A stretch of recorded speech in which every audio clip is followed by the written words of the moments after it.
So I guess my prospect is that like science probably already has the answers obviously right in front of them, but they're so segregated in their fields of study they can't see across the divider to see that they've got it. Like, as in, like, if you look at Numberphile and their video on fractals of 0, then the margin lies at -1.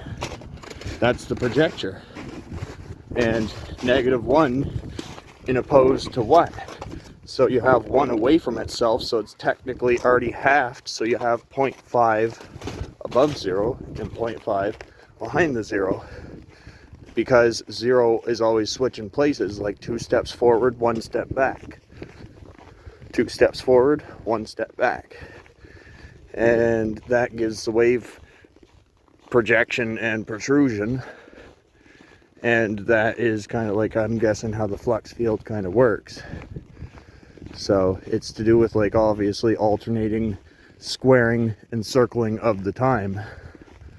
So it's like a swing projector mirrored at 45 degrees, because the way, like, a helicopter can't go as fast as the speed of sound, because when the blade going into the wind, it hits the speed of sound, obviously it can destroy that side of the blade because it causes sonic booms to form around the blade. And similar to, like, a proton, if it has spin, which obviously it does, then what side of it is spinning, because it's spinning in opposed to the other side. But if it is and is traveling in any direction, then that means that one side is always traveling faster than the direction of travel, but the other side is only traveling, well, obviously subtracting the fraction of whatever the spin is. So that means that the only true point that's moving at the true speed is the center point. And the center point, obviously, because of fractional distances and the fact that you could fraction it forever, and because the way that a lever works and it multiplies the swing, then if a lever is infinitely long, you'd have to move it infinitely far to get any sort of result on the other side. So therefore, in turn, the 0 point never actually turns. It's locked in space.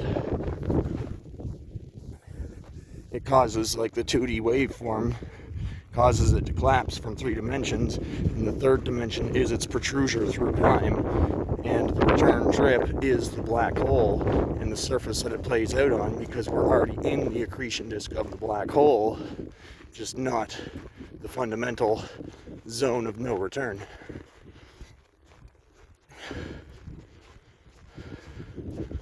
Because space is also being pulled into a black hole, then space is actually falling into the black hole.